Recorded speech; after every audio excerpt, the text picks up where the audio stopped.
Well, here at the Claims Guys, we believe it's hard to make a decision about claiming PPI until you know if you ever had it. Which is why the Claims Guys will do a free check to discover if you ever did.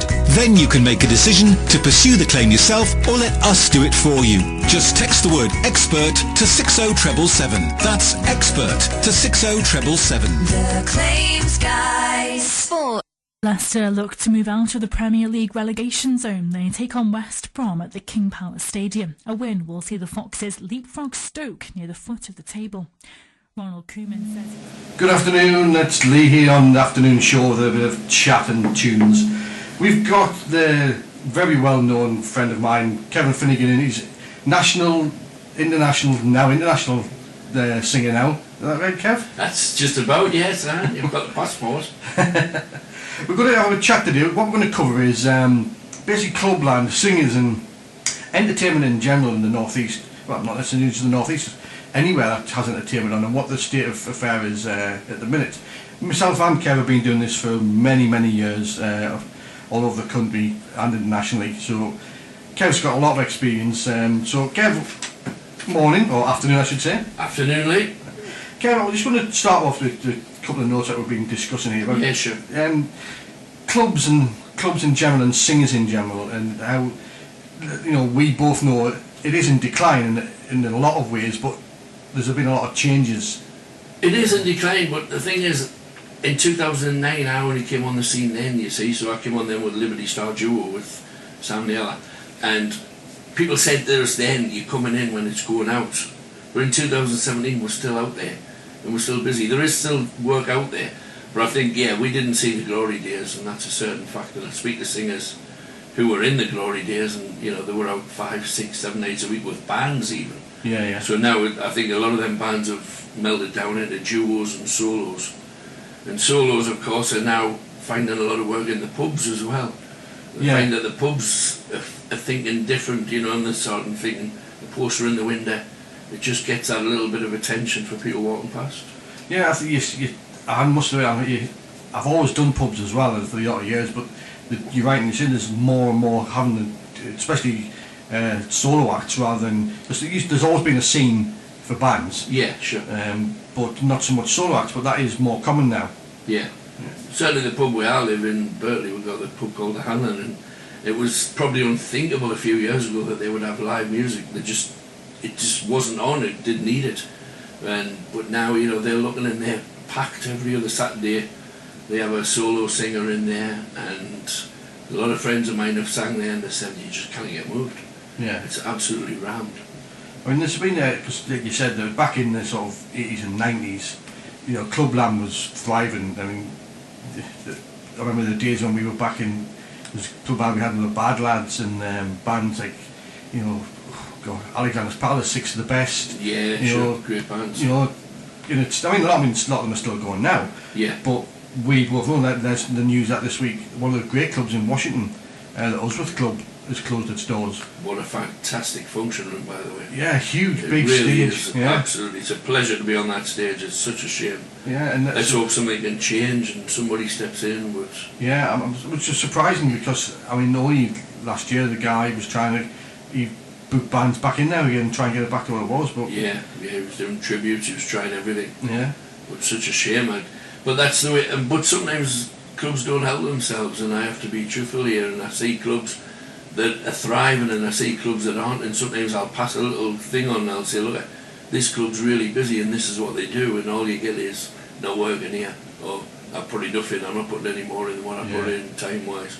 And you think, well, you're not helping, mate. You know, maybe you need advertise for a bit more committee, and with social media, you can hit maybe a 1 mile radius of the club for about 15-20 quid a week with an advert of what's on, you know, what your opening times are. Some people just don't look through the door, you know, they don't want to come in and have a look on the poster. They'd rather maybe use social media to find out what's on.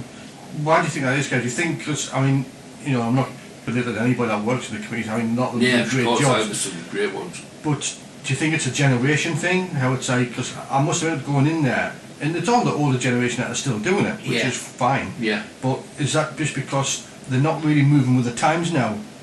I think it's, yes, I think there's also that, but then obviously it's a chicken and egg situation, because if you suddenly become busy then you've got to change your staffing and you've got to change your own lifestyle as a committee man. You've then got to find maybe you're putting more hours in. Yeah. And so there's a little bit of a scare thing there. But then, of course, there's the investment if it doesn't work. And they book all these acts on and they advertise what's on and nobody comes in. They've maybe just used the last of the reserves up. So it's a tricky situation. But certainly, you and I both know we pop up to Cox Lodge quite often on a Wednesday night. Yeah. Billboards outside advertising what's on. Facebook page hammered every day with adverts of what's on. Wednesday night, the club singers go up there and love to just sing one song. They travel from Teesside, from Northumberland, everywhere, and just to have that one song and just join in with the house band, because live music is still a big thing for singers. Yeah. That they enjoy being up there with somebody else. There's nothing worse up there with a laptop or an iPad and 200 people staring at you. Yeah. It's nice to have that camaraderie with the band.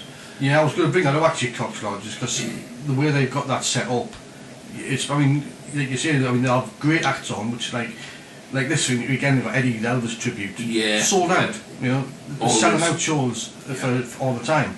And you see the Wednesday night, which is just 200 plus every Wednesday. And that's on a Wednesday night. Yeah. And it's, I think, I found this as well, which a lot of clubs, they'll just, oh, we can't do that, they won't pay it. Putting a £2 cover charge, £2. Yeah.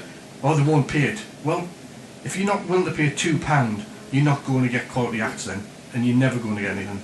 And I think that's what they need to get over. You know, not a lot of things in life are free. You know, and if you want something decent, you know, you have to pay for it. And to me, any club which can't get around that, we can't afford to, you know, we can't get them to pay a cover charge, I think it's a losing battle, really. Yeah, I get what you're saying. But maybe even a Facebook one-off advert just circulating 10,000 houses around the club. Yeah. And just saying, right, what do you want? What would get you in here? Yeah. Answer, because people love to type. People love to type rather than come in and talk. They're not going to come in for a public meeting. Yeah. They're not interested. You put on there and you say, come on, you tell us what you want, and you tell us what will get you in here, and we'll have a look. And if you want live music, or if you want solo, if you want bingo on the afternoons, some clubs do the afternoons. Stanley Empire Club on a Monday afternoon. Yeah. If you're not in there by 1 o'clock, you won't get a seat. And that's just bingo and a solo singer. We both know the rates for the solo singer are much less risk. They're very low on a Monday afternoon compared to a Saturday night. And yet the place is absolutely rammed. Yeah. And you tell other clubs, you say, hey, try a Monday afternoon, you know, and get a singer in. And, oh no, I'm not working here. And you think, give it a try, mate, give it a try. I think that's it. It's that frightened to try things. I noticed again through social media, the Gardeners Club in Washington have started advertising. They're going to start doing the Sundays again now. Yeah. So Great so club, then really successful. Exactly. So things are on the up in some places. I just think do you think if clubs were, if we look how Cox Lodge came about and did all that, if they were to get people like ourselves or other musicians, because everybody's keen to help out. That's right. If other clubs wanted help, do you think if clubs were to put shout-outs to try and do something like Cox Lodge, do you think the people would help? Because I think they would. I think so. I think the fact that they travel so far to go to Cox Lodge on a Wednesday, they would do it one more night of the week. They do it because they want to do it. This is singers who sing for a living. It's like a busman's holiday. Yeah. But yet they don't treat it like work. You ask a singer on a Friday, Saturday, Sunday, how's he feel on his way to work? He's probably tired and he's trying to get himself up for the show, or she's trying to get herself up for the show. But when they're heading to Cox Lodge on a Wednesday night, they're buzzing, because they know they're surrounded by nice people, nice other singers, supporting each other. They get on the stage with a live band and they just sing that song, and it doesn't matter where it goes. Yeah. You know, the one thing about singing with a live band is, you know, as a drummer, if you forget the words, you can just say to the band, hey, go round again, I forgot where I'm at. You say that to a backing track, it'll not wait for you. It just goes and makes you look stupid. I think the good thing about the guys at Cox Lodge is they are very good musicians as well, though. You know, which is hard to come by for what they're doing. I mean, if that would never be able to do that in every club, because I don't think there's enough musicians around good enough to do that. Yeah, but when those musicians are unavailable, there's good musicians often step in as well as true. There's certainly still some very good keyboard players out there, and there is some live. So there's still 1 or 2 live clubs, you know, where you've got to have your backing track music, your backing music on sheets and things like that. And I think a lot of singers would love to see that come back.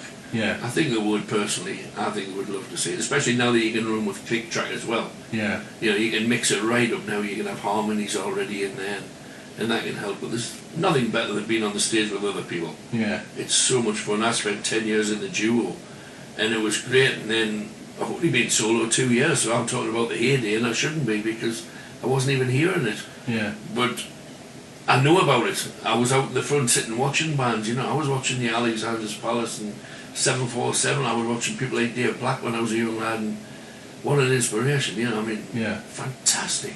You know, the way the delivery and everything was amazing. But just great bands, and I love the Piranha Brothers and people like that. You know, the Yeah. real rock bands. I was into it. Geordie, I used to follow them everywhere. But you had to use the Chronicle in them days, or something like that, to find out who was where. Yeah. But now social media, you can find out where your bands are. Yeah. So if we can find out where the bands are, what we need to know is that the clubs are running an active page, so you can say, well, what's on in that club tonight? And you go on the page and you see it. Yeah. But if they don't update it and they don't keep it updated, you're going to stop looking, and you're just going to think, well, I'll just have a pint in my pub, Yeah, my local yeah. pub tonight. You know, you need to know what's on, and for 10, 15 quid a week, these clubs can hit maybe a 1 mile radius and hit 10,000 houses Yeah. with what's on. Even if it's bingo, even if it's the key draw results, just to get somebody to look at the page.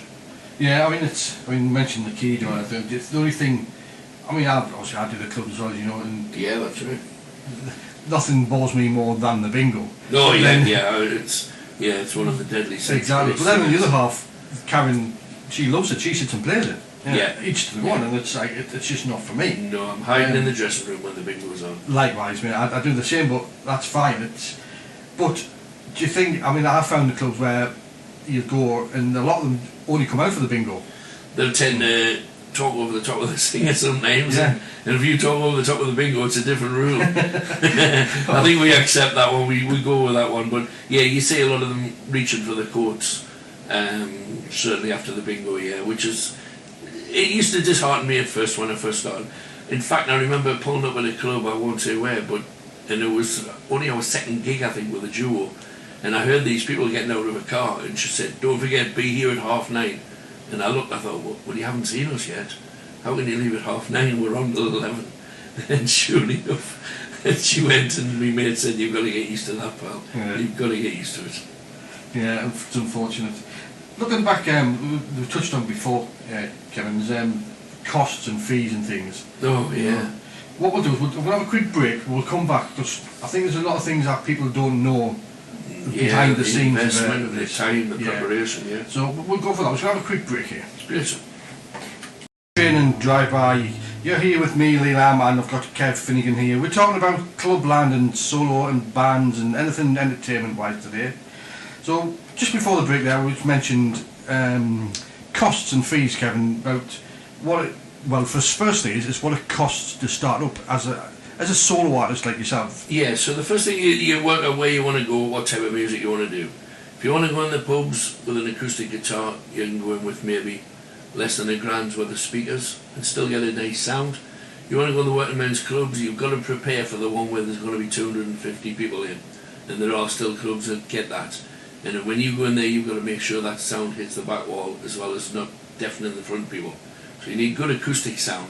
So just to be a solo, I think a lot of people have this misconception that you've got some Sunfly discs and you've got a couple of speakers and you've decided you sounded good at the karaoke, so you're going to be a solo singer.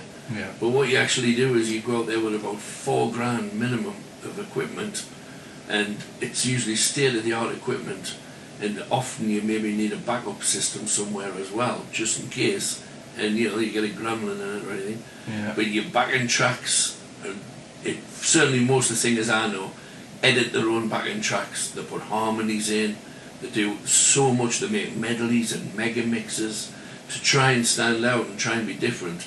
And that preparation is not what maybe the customer always sees when they're in the audience. They just see you come on, see you know, good evening, I hope you enjoy the show, and you do your 2:45 minutes. Yeah. Well, they don't realise you've worked on those tracks, you know, you've bass boosted where needed, you've got all the fade outs out there. You don't use fade out tracks, you use professional tracks and you edit them yourself, you put your harmonies in.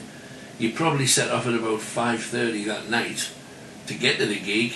You know, maybe you're not going on stage till 9 o'clock, and if it's a Holder Park later. Yeah. But then you're getting back 12:30 maybe, 1 o'clock in the morning. And just to do that 90 minutes, what you certainly need about, for me, I think my equipment as solo now is probably about £4,000 to £5,000 worth of the lighting. Yeah. I think that's the thing that people don't realize. There was a great thing I saw on Facebook once, which said what you think you're paying for and what you're getting. Yeah. And what they think they're paying for is someone to turn up and play 45 minutes worth of music. Yeah. And what you're actually getting, the list was endless, like you say, the rehearsal time, the equipment, the years of learning your instrument, the insurance, perfecting your show, everything. Yeah. That's what you're paying for. You're not just paying for the music. All that's got to be covered as well. It's the piece. It's a part that people don't see when they go and watch entertainment, which is fine. You don't expect them to, but you would like them to appreciate. It's like you're not just getting up there with your guitar and it's something you've knocked up in your bedroom in half an hour. There's a lot of work and a lot of money and a lot of effort gone into it. Absolutely. I certainly spend maybe hours and hours before I'll put a track in the show, getting it right. And then I'll take it into the local church hall and I'll run it through the speakers. Because listening to the headphones, where I think I've boosted it up and I've added some synthesizer here and there, or a little bit of piano licks into it or something. And then you go into the church hall and you turn around and you go, oh, it's all over the place. Yeah. So then you go back in, you put the headphones on, you do it again, you set it up, and you maybe add some harmonies, or you get a friend to add some, if you need female harmonies in there, you get somebody to help you put the harmonies in. Then you take it on there, and you still maybe looked at as, oh, it's just a karaoke disc. It never is. Yeah. Certainly none of the singers I work with would ever stick a karaoke disc in and perform. Yeah. They're all pros. All the ones I certainly know. Yeah. Very, very professional, and they source their tracks from the best possible places. Usually work on the track afterwards themselves as well. Yeah. And thinking about cost, I mean, on the other side, the flip side is the fees that we get now as well. Now, we both know it's back in the 80s and 90s, when the heyday again, the fees were high. Yeah, again, see, I'm lucky. I came in 2009, so I haven't seen it, but I do speak to singers who say they're pretty much getting the same wage now as they were getting 15, 20 years ago. Exactly. It hasn't went up, so it hasn't went up for anybody, I suppose, and fair play to the agents that I work for. I'm an open book actor. I don't have a single agent, but I have multiple agents, and I have to say I'm personally fine with them. I think they do a great job for me. Me personally, they keep me busy. I'm out there 3 or 4 nights a week. Yeah. And I enjoy it. I would hate to think I had to go out and canvass through the day as well. Yeah. I'd rather leave that to the agent and just me concentrate on the show. But as for the fees, I do hear that from a lot of singers. So I've never noticed that with coming in late. Yeah. But I do hear that some people say, look, it hasn't even went up in 20 years. But fuel has, equipment has.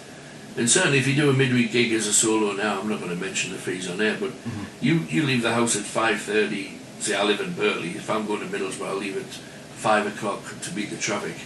Probably get back about 12:30, 1 o'clock in the morning. Yeah. There's no way I've made the minimum wage on a midweek gig. Not a chance. Yeah. Exactly. None if you put all that into it. And maybe that we just need a little bit of understanding from the audience sometimes, because we have to wear what you see on the equity is like the painted smile, the two faces of the mask, where we could be having a bad day, but we've got to smile through it. Yeah. we could be making next to out on that gig, but we do it because we want to do it. Yeah. We're passionate, we want to travel and we want to do it. I was at Blackburn on Saturday night and Ferry Hill last night, and I wouldn't swap either of those gigs. They were fantastic gigs, but did I make a fortune off them? Absolutely not. But I don't care, because what I got, I knew in advance and I was happy with it. And the gigs were fantastic. The audiences were brilliant, and just can't wait for next weekend. That's the way it is, I suppose. Yeah. I think the thing that we've noticed, being from the band side of things, it's probably not so much if you're a solo artist, because it's just one person. If people go out and see bands, you'll see a lot more bands where there's, like we use a click track because we haven't got a keyboard player, so we have to put it fills the sound out, doesn't it? But the reason being a lot of the times because we now can't afford to pay that extra person now. Yeah, so you need to run a house mixer and everybody, don't you? You find a lot more bands, they're not getting rid of the members because it's easier, they're getting it because they can't afford to pay it. Yeah, we have to pay these guys a wage. That's right. You know, so it's to save money. Everybody needs to be insured. There's all the different red tape that goes with it. Yeah. So normally, I've watched many 5-piece bands and 4-piece bands in the area, and there's some brilliant ones. And the work these guys put in, you know, especially if they're working in a holiday park, say in Scarborough or Haggerston Castle. Yeah. Which is where I'm at next weekend for me. I love it there, it's great. It is a great gig. Yeah, it's fantastic. But you know yourself, you'll have to leave about 5 o'clock. Yeah. You have to do your sound check before the children's entertainment, and then get out the way basically until very late that night. Yeah. And then you sometimes, if they don't give you a caravan, you're walking around in the rain, or you're just sitting beside the amusements listening to coins flicker all night. It does your head in a little bit. But you're right, it is like that. That is the life of it. But it is enjoyable. I mean, it's a great life. It's the good thing about fantastic. the havens and everything, they do appreciate that. A lot of the time, Karen says we'll glorify babysitters sometimes because it's just full of kids. Yeah. But nevertheless, yeah, it is a good night. I have to say, I do enjoy them. Even the waiting about, I still enjoy doing them. Without a doubt. I mean, there's also the fact that a lot of clubs feel as though they have to keep the entertainment in the function room. Mm-hmm. If you've only got 30 people going into a function room, I know my mate Ronnie Oliver in Burley, he's chairman of the Buffs Club. I think he's chairman. You may correct me if I'm wrong. But they've switched the entertainment to the bar now on a Saturday night. And if you're not in at a certain time, you won't get a seat. Yeah. Because it's in the Stormont Main. I mean, look at the size of the function room upstairs. 500 maybe seater, 450, 500 seater. They only do weddings and things upstairs now. The entertainment is in the lounge. And again, if you're not in early, you won't get a seat. Yeah. Now, I sang upstairs with a duo a few years back, and there was 70 or 80 people in. And they were just all scattered around, and there was no atmosphere. Yeah. But that 70 or 80 put in the bar or the lounge, all of a sudden, you've got a fantastic atmosphere. Yeah. And again, you say that to other clubs, and you say, why don't you switch your entertainment in the lounge? Oh, I don't think we could do that. We've been doing this for 25 years. We can't change. Yeah. Change. You've got to change. Well, funny enough, we mentioned this just before. We were at Cargo Fleet in Edinburgh, and that was the same there. There's a few people in, but because it's such a big room, and that big, huge dance floor in the middle, the nearest person was about 30 feet away. Yeah, and I find that hard as a solo when I do that club. Yeah, it's hard to engage with them then. Yeah, you know? Yeah, you can't read what sort of music they're enjoying when you're singing. Yeah. You know, you can sometimes see people's faces and you think, oh, I'll stick with this type. Or you make a quick change when you're on stage and you shift towards a different type of music. Yeah. But in a place like that, the audience are a long, long way off you. I think another thing, while I'm thinking of this, is I don't know if you've noticed, but a lot of clubs, Stormont Main is a one, but the Cargo Fleet is a one, Leam Lane. All the artists know what I'm talking about, stairs. Yeah. There's some terrible carriers that have to go there. Now, if you go down Yorkshire, almost every club is on the ground floor where you go straight to the doors and you straight in the side, straight in the stage. All set out perfect. Yeah, I get what you mean. But also, it's not just us carrying the gear up, it's the older people who've been going that club for 30 or 40 years. They've got to make the stairs as well, which is a little bit tricky straight away. I was at Stanley Central Club a couple of weeks back, and they've got a little lift. They've got a little lift, haven't they? Yeah, which is a big help. It makes it not just for us, but it means the older people can come out and know they can make the stairs. Yeah. Because certainly my mother, she wouldn't be able to go into the local club, because if it's got stairs, she would have to do it amiss. I would like to know, to be honest, it's like, I don't know who can answer this, but why that the concert rooms, knowing that you have, and I know they were built a long time ago, but nevertheless, a concert room, even back years ago, you still had bands carrying equipment up. Yeah. Why so many up here built them upstairs, and in Yorkshire, all built them downstairs? You know, where maybe we just had very fit architects. Something like that. It's strange, that one. Yeah, definitely. But certainly I find that also I've added a theme show. I've added 2 theme shows. One's the Reggae Ska Show, which is known as the Gangster of Reggae, and that's kept me busy this year. Yeah. And I think that's another thing. People are looking for something different.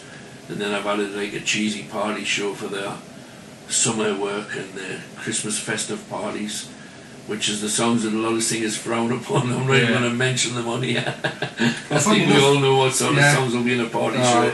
It's a very cheesy show. And all that sort of thing. But the demand and the inquiries are fantastic, and certainly the Gangster of Reggae show, I've hit lucky with that, I think.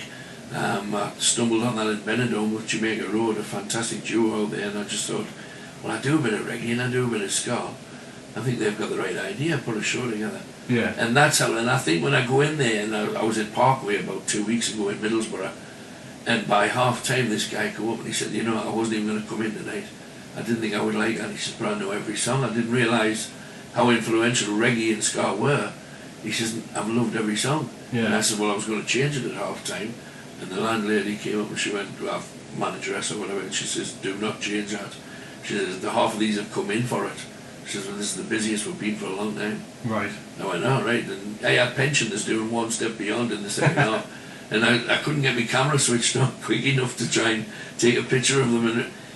And I think there is a shift towards that. There's one or two singers, good friends of mine, going overseas this year to live, and you know, they're going to be working in Benidorm and places like that. And there's a guy who used to be an agent up here for Beverly's, Darren Clark. He's making his living in Tenerife now. Yeah. And maybe people are jumping the ship and they're looking, thinking, look, it's time for a change. You don't know for sure, but I still think there's life in it.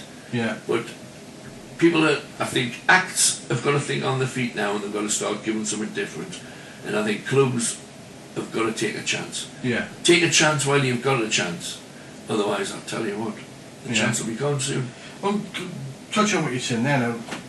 Tribute acts, because my other half does an Adele tribute. That's fantastic, yeah. And you were talking about before Eddie, there's John Francis doing George Michael, and brilliant, yeah. You know, they seem to be, it's getting more and more popular. Calum's getting more and more work doing the tribute shows. You know, you put a Gangster Ska like theme show there. Yeah. Cabinet as well. They're doing some new themed shows as well. That seems to be the up and coming thing now.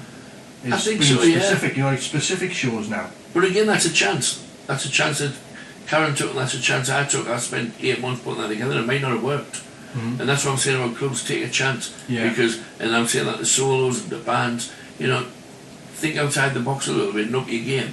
And think, like, people came up to me at Parkway Social 2 or 3 weeks ago and they said before the start, so what do you mean, like reggae and ska, what are you doing? I said, well, Magnus, UB40, Bob Marley, Eddie Grant, the Specials. Oh, right, I hadn't thought of that. Oh, right, oh, that makes sense. Yeah. And then obviously the people who came in specifically for the reggae and ska, and next year you just couldn't get moved. And it was, I wish I'd stuck my camera on, because honestly, I was just so busy, and they were keeping me so busy just to get some pictures, because the place was jumping. And so many people always say afterwards, I never expected that. And it's the same like you say about Eddie Popescu, Karen, of course, with the Adele. You know, you've got a fantastic band over here called The Kill. I've booked them twice into the Thomas Wilson Club, maybe 3 times now, I'm not sure. I've recommended them to there. And you're talking about not just an ordinary band, you're talking about somebody who's done the homework here. Yeah. Somebody who's actually sat down and, again, took a chance. They've invested a fortune in the equipment. And if anybody hasn't seen a club band for 20 or more years and they think it hasn't changed, pop out and try and find The Kill doing the Bon Jovi show. Yeah. And plus they do a lot of other rock classics. Or pop out and see Alexander's Palace, you know. But give it a chance, pop out and see what's there, because there's some absolutely superb bands, and a lot of them are thinking on their toes, you know, they're bringing projections, the investment's crazy. Yeah. I would hate to think how much Greg Cromack spent putting that band together, but it's worth every penny, because I've never ever heard a bad word, and if you're not there early, you do not get in. They always sound, they sound out all over the place. Greg's got his head screwed on really well. Of course. You know. But he took a chance. Yeah. You know, it might not have worked. You know what I mean? They might have just fell into the other category of having to go down the agent route or something, but he took a chance, he got the right musicians in, he got the right blend, he put the show together, and now everywhere they go, all I ever hear is, it was packed. Yeah. You couldn't get moved. At Cox Lodge not long ago, they were there. Sunday night, they were queuing round the block, waiting for the club to open. Now it's a long time since we've seen that. Now that does happen at Cox Lodge quite a lot. And it'll happen for Eddie this Sunday, they'll be queuing around the block. Yeah. I love to see them pictures on Facebook where they show the picture of the queue, waiting for the club to open. Because the all-day opening, that's another subject, like, but that does my brain in. Yeah. Yeah, honestly, it really does. When you turn up to sing in a pub at 7 o'clock on a night time, and people have been drinking since dinner time, Yeah. Don't start me on that one. Yeah, well, just briefly touching on like what you were saying there, the costs, and then you said there for what it costs for you as a solo artist. Yeah. You can double, triple that for a band. You know. Well, without a doubt. I mean, I know from our band, I also, I don't know, you get this for the different scenarios here. I've spent a lot of money on lights and how the show looks. Yeah. You know, and some bands don't bother with that. Some, I don't name names, but bands I've worked with, they've been doing it for a long time. They just turn up with minimal equipment now. Yeah, and, sure. which is fine if that's what you're trying. But to me, I always say to the lads of the band, everyone in the band, it doesn't matter where we play, we always put on the best show. We always take all the gear in, you know, everything goes in, no matter what. If it's stairs or not, you take everything. Because you never know who's watching you. We've getting gigs, and I'm sure you probably have as well, where somebody in the audience was watching it. Can I book you for my wedding? Yeah, Can I book you you get lots of that. Yeah. So that's why I always say, always take all the gear in, always do the best show. You never know who's watching. That's right. Exactly. That was the best advice I was given many years ago when we first started. There was an agent, and he says, "Wasn't your best night?" He says, "Well, I'll come and see you again." And he said, "Just remember, you never know who's watching." Yeah. And he came watching about 3 weeks later, and he said that was better. We were maybe just flagging that night, I'm not sure, but sometimes the chemistry's not there between the audience and the act. Yeah. And we learned quite a big lesson that night. We thought, yeah, you've got to, even when you think you're flagging, when you think you're tiring, you've got to keep going to the end of that 90 minutes and look as though you're buzzing. Yeah. You know, we learned a lot from that, and you've got to be at your best. You've got to take your best equipment every time, without a doubt. Well, what we're going to move on to, I'm going to have another quick break, but what we're going to move on next is talk, because Kev's just started doing this, about working overseas and working, different countries, in fact, So we're going to have a quick break. This is one of Kev's favourite songs. He's chose this one. This is Bob Marley and One Love. Talking now about what Kev's been up to, because Kev's just started working abroad, haven't you, Kev? Certainly have, yeah. So it's been interesting. I was doing a little bit in Mallorca in May. I was there for about 5 weeks in Calabona, Calamalor, Tacoma area, and the offer was there to stay. Sadly, my brother became terminally ill, and family comes first, of course. So I came back, but 2 weeks ago I popped out. I did another week out there just to refresh, remind them who I was, and see if I really liked it as much as I could remember. Did you? Yeah, it was fantastic. Slotted straight back in. One thing I did find, you could be packing your gear up. Not that you need much gear when you're abroad, of course. Yeah. Just microphone, iPad, leads, the basics, because in-house systems are out there, fantastic. But I was certainly on one gig in particular. The first night I was there in May, I was packing my microphone up, and there was a hotel waiting for me coming out, and the guy was there. He says, "Can you come down to my hotel?" He said, "I need to chat with you." And I went, "Oh yeah, right." Went down. He says, "Can you work for me one night a week?" I says, "Yeah, sure." We discussed the fee, and went straight in. Did five weeks for him. That was with me. Paul took a grant, and we both looked at each other and said, "You wouldn't get that in the clubs." When you pack it down, you don't have another club waiting for you to say, "Can you come and work for me?" And we found that word just spread, and everywhere we were walking around through the day, it was like, "Oh, you're the guys that's been doing the singing, yeah? Can you come and have a chat?" And next thing you know, we weren't even getting the night off. We were just thought, "This is fantastic." Yeah. But we were only testing the water. But certainly I'm looking to maybe do a summer season next year. You get the taste for it. Yeah. But, excuse me, that's not to say I'm not enjoying the clubs. I love the clubs. I love what I'm doing. But, as I said earlier, I wasn't here in the big days, when you could get out 7 nights a week. And sometimes I do like to be out more than some other singers. Some other singers maybe want 1 or 2 nights a week, and they don't want to travel more than 10 or 15, 20 miles. Yeah. Whereas I was at Blackburn last week, I'm at working than this week. And that suits me all day long. I'd rather go 250 mile than 5 mile. I don't know why. But I just enjoy the travel. I enjoy the new audience. I enjoy the challenge.